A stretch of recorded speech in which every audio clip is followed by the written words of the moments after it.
The third quatrain of this sonnet, Let Me Not to the Marriage of True Minds, is very, very important, because here we find that William Shakespeare, he has given us a very new thought. He has personified here time, and he has used a very beautiful figure of speech metaphor also in this bending sickle. So time has been presented here as a reaper, as a farmer, as a very powerful person, but no doubt that time is powerful, but according to William Shakespeare, true love is more powerful. So he says that after some time, no person or thing remains the same that it was in the beginning. Time steals away the original beauty, and the person whose beauty is being stolen by time never come to know this fact. But time cannot cheat true love. Time cannot befool true love. Time destroys the beauty, and it also takes away the health of a person. But love is so powerful that it always remains the same. Even after the passage of time, time passes so quickly that it appears very short. Things appear to change very soon. But love, true love, does not change with the passage of time, and it remains firm till the age of doom. It remains firm till the very moment of death. So no doubt that true love is timeless, true love is everlasting, and rosy lips, cheeks of a young person, of a young woman lose their beauty very quickly with the passing hours of time, but true love does not changes. Its nature with the passing of brief hours, days, weeks, months, years, and it stays up to the last day of the world, okay, to the age of doom, to the last day of the world. So this third quatrain of this sonnet has two beautiful word pictures presented by William Shakespeare.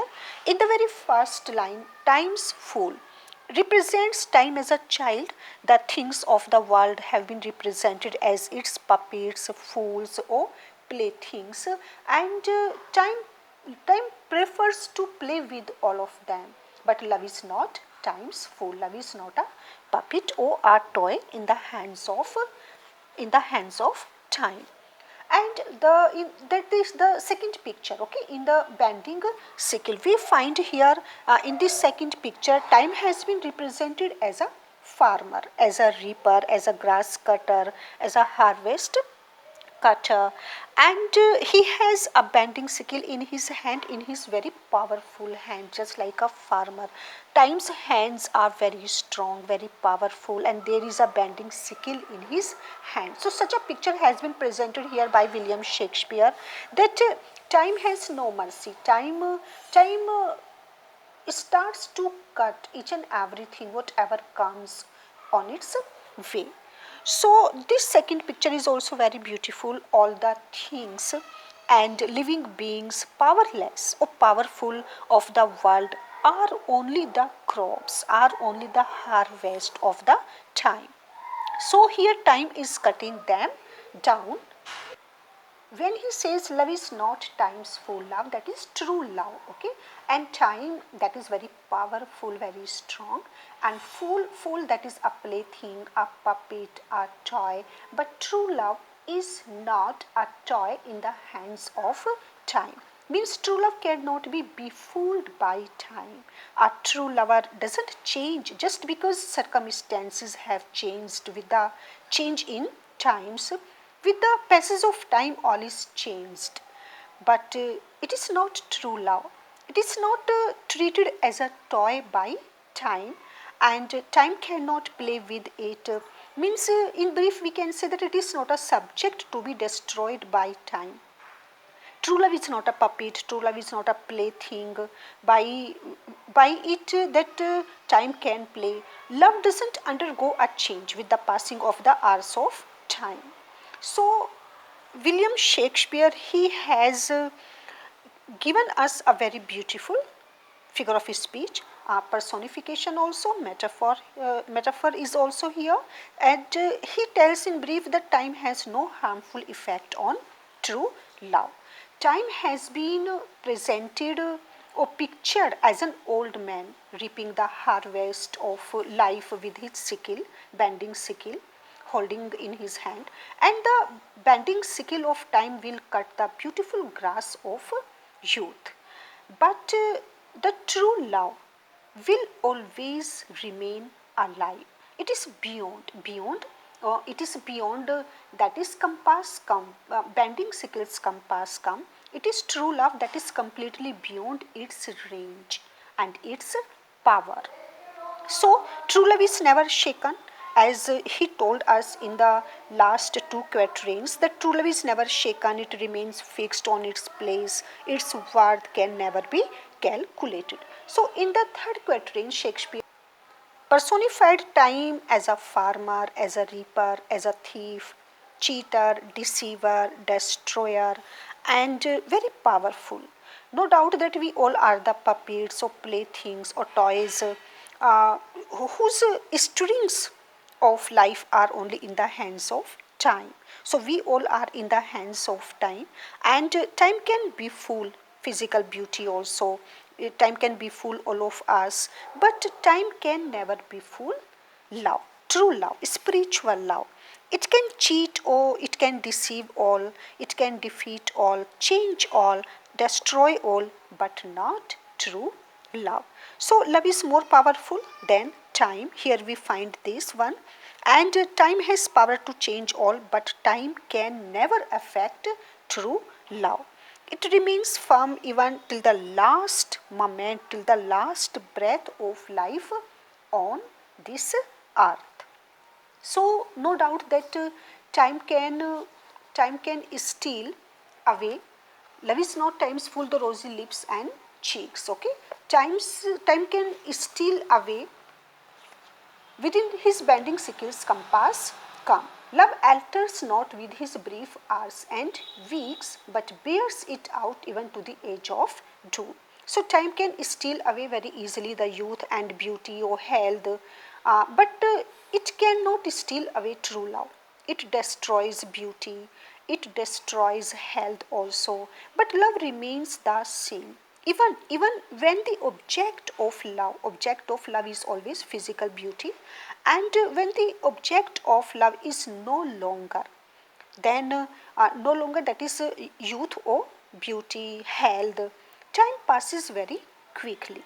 But love does not change with time. Time's measurements are here, that is bears with his brief hours and weeks. Okay, all these are the times measurements: hours, weeks, days, seconds, and months, years. All these are the supposed to be the measurements of time. So true love remains the same till the very moment, okay, to the edge of doom, till the very moment of death.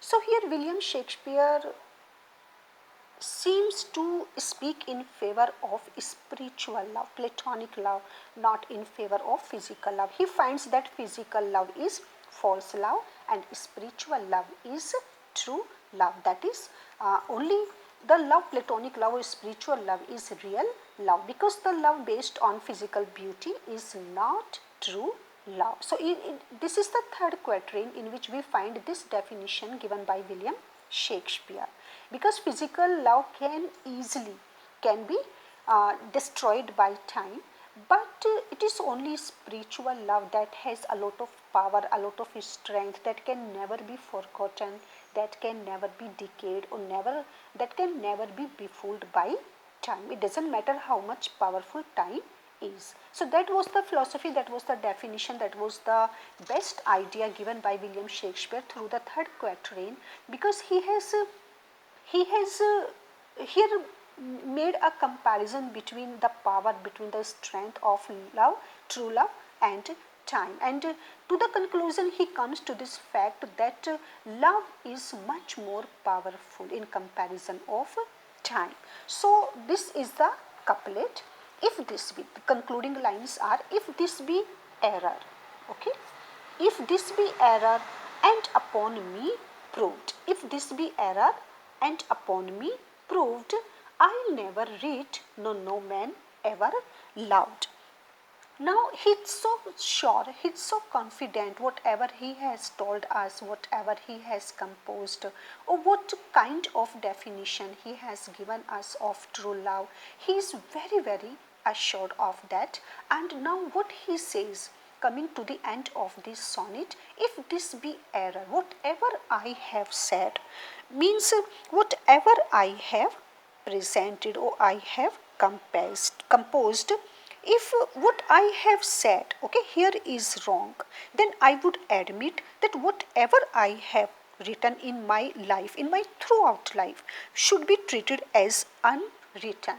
If this be error and upon me proved, I never read. I never read, I never wrote, I have never written. So I will accept, I would admit that whatever I have written in my life should be treated as unwritten, unsaid, not composed. And he will also believe that no man has ever loved anybody truly, and no man ever loved. So in case it is proved wrong upon me, I will admit that I had never composed any poem, no anybody has ever loved. But we know very well that nobody can prove William Shakespeare wrong. So in this present couplet, William Shakespeare, he had said by now that true love is changeless, ever fixed, timeless. And here what he says, that his view is correct. If his view on love, okay, if his view on love is wrong, or his love is proved untrue, then he will forego his right to be called a poet. He shall also admit that neither he nor any other person has ever loved truly. So, after showing the greatness, first of all, just let me tell you that the rhyme scheme of the third quatrain was E F E F, cheeks, weeks. Okay, E F, that is E E E E and EF, and the rhyme scheme of the couplet proved loved G G. Okay, EF and G G. So the rhyme scheme of the whole sonnet is AB AB. The rhyme scheme of the first quatrain AB AB, then CD CD, and the rhyme scheme of the third quatrain EF EF, and the rhyme scheme of the couplet G G. So after showing the greatness and importance of true love, Shakespeare finally says that whatever he had said, that is completely true. And he has told us that love is permanent in every way. So now in these concluding lines, he says that it is quite true. And for that he places his poetic talents to support his this statement that love is permanent, it is invaluable, and it can never be changed by time. So if somebody can prove to him that what he said about love is not true, he will admit that he is not a poet. Okay, I never read. I will admit that I am not a poet, or I have never been a poet, and that there has never been love in the world. So now throughout this sonnet, he has used very beautiful figure of speech like metaphor and personification. So that was the sonnet, Let Me Not to the Marriage of True Minds.